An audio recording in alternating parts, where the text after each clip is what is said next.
evening, everyone. And for this Miami Sports recap of the week, we're gonna do something a little bit different.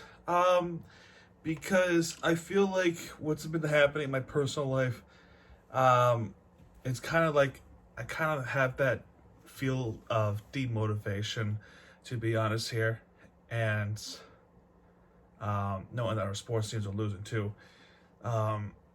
And there's a big thing I wanted to talk about, so I don't want this to get too long. That it already was a big delay. I just kind of didn't have that motivation to keep doing Miami Sports Recap of the week, to be honest with you. But I'm not gonna let that dictate this channel at all, because I have other motivations that I really want to do, but because I'm here, not there, it's hard. It's very hard. So, we're gonna do something a little bit different. We're gonna probably disregard college basketball just to, for the sake of time today. So, Florida Panthers didn't have a good week as far from Tuesday from Washington Capitals, which Alexander Barkov and Sam Reinhart start off with a 2-0 lead. Then Dylan Strome with 2-1 for Florida. So this is the Capitals we're talking about. Nick Cousins will score in the third period. John Carlson 2-3, and Carter Verhaeghe putting the game away twice. That first goal for him was an assist, and then it was an empty netter, 5-2 Florida. So, and then from there, it started a 3-game losing streak from the Dallas Stars, Calgary Flames, and the Columbus Blue Jackets. And one of those losses was actually an overtime loss to Calgary. Jonathan Huberdeau's return back at home. But he scored on ultimately put the game away for Calgary. That game was 5-2. And the Dallas game was 6-4 for Dallas. And I'm kind of skimming through because I don't have time to do it for the rest of the day, and I'm just didn't have the motivation to, though. This Calgary Flame, though, they introduced a retro jersey, which is a blue jersey from the blue and the red shoulders. It looked like a really nice jersey. I loved it. And then against the Columbus Blue Jackets, Matthew Tkachuk couldn't quite get it. And in the third period, there was a shorthanded goal, which was like, it should not happen at all. Both of these former players scored on each other. Matthew Tkachuk scoring his against the Calgary Flames. Ultimately, in that game, they could not take the lead. So, Miami Heat's another disaster. It has been a disastrous thing except for Monday. Monday, we beat the Phoenix Suns 112-113 by a point, with Jimmy Butler scoring 18 points, Caleb Martin scoring 15 points, Ben about 13 points, Kyle Lowry 15, and a bench that had at least up to 30 points. Devin Booker's block shot at the end of the game ultimately put the game away for us. And that was a thriller. I'll tell you what's not a thriller. On my birthday, which I made a recap last week, against Toronto, we would have won if the defense did not collapse in the third quarter, which they have some... This team, I realize, they have some sort of third quarter fever all the time this season. In the third quarter, Toronto had a 21-0 run. 21-0. We were up by as many as, I want to say, about 11. And then we blew that lead, and then we were down 11. Unacceptable. And we were already short-set with Nikola Jovic getting a start for the season. 13 points for him. Jimmy Butler, 13 points for him. Caleb Martin, 14 points for him. Kyle Lowry in his return to Toronto, 19 points for him.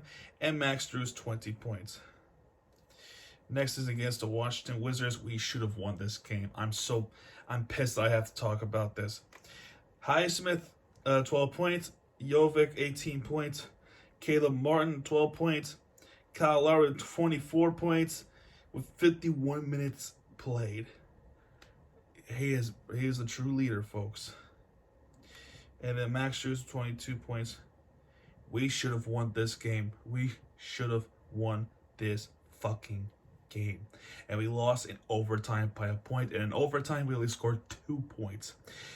Nobody was able to score. We had so many chances in the overtime, and we just could not do it. And then in the Cavaliers game, don't get me started. This was a blowout from the start. I don't care what the first quarter said. Second quarter from beyond, and 87-113 Cleveland. There's just no defense at all whatsoever. That's it for the Miami Heat. And the Dolphins had a bye week. The Hurricanes, Miami Hurricanes, 40-10 against Clemson, as you would expect from our game. For the Clemson Tigers, they have scored 5 touchdowns. 5 touchdowns, with Hurricanes at least scoring 1. So, I mean, that's something. That's something at least. 40-10 in Clemson, South Carolina, as you would expect. So we look for the future. We have to look for the future in their case. Like I said, I'm going to disregard college basketball for at least today. But Miami Hurricanes basketball team, they're looking for real. They are for real, and it's going to be exciting to watch. And you would expect this to end here, right? So there is a winner of the week, but none of them what you expect. So with the Miami Hurricanes basketball, I would have definitely put them as winner of the week. But something happened, and there's a winner of the week that you probably do not expect. You would not expect this to be a winner of the week, even if I told you. Even of this title. And I'm going to explain to you who that winner of the week is. And the winner of the week for this week, which happened on Sunday, and let me just say it out loud, it's the FIU Panthers soccer team. Yes, I said it. FIU Panthers soccer team. So I realize in these recaps, we never really spend much time talking about FAU and FIU, especially Florida International University. But I'll tell you what, they have one of the best college soccer schools in America, ranked number 10, and they have won the American Championship, the AAC Conference Championship. Yeah, they've won it. They won the AAC Championship in the division, and they were able to go to the NCAA tournament. For the AAC tournaments, they have beaten the University of Memphis and the University of South Florida, the Bulls team. Yes, the same Bulls team that we saw back when I was in Florida a couple months ago when they played FAU. FAU was going to take the lead, but the offside was called. Regarding FAU, I'm not really sure what their final record is because this freaking piece of crap wouldn't tell me. Oh, there we go. 4-9-3 for their season. But for FIU, they playing against University of New Hampshire, who are unranked. And in the box score, in this game, the score was 2-2.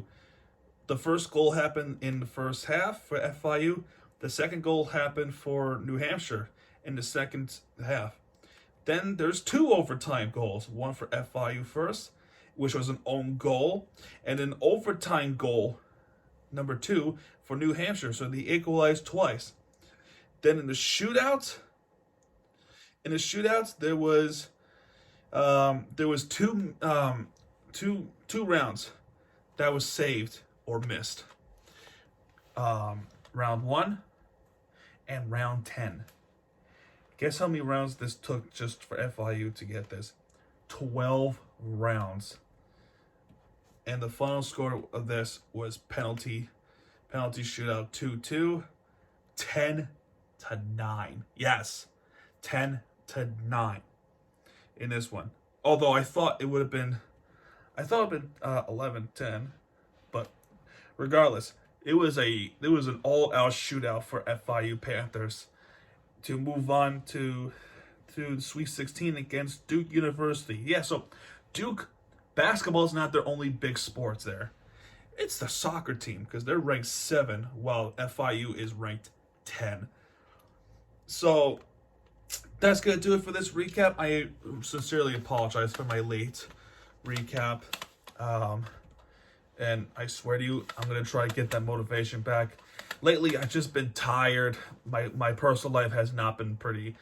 And it's been pretty, you know what I mean? It's been, yeah, I don't want to talk about it much on camera. But regardless, I hope you guys have a happy Thanksgiving. I'm sorry this was a late video. And for the other games, I'm going to save it till next week, of course. And hopefully this time I do it on time. So that's going to do it for this video, folks. If you have liked this video, please hit that like button, subscribe for more content, and happy Thanksgiving.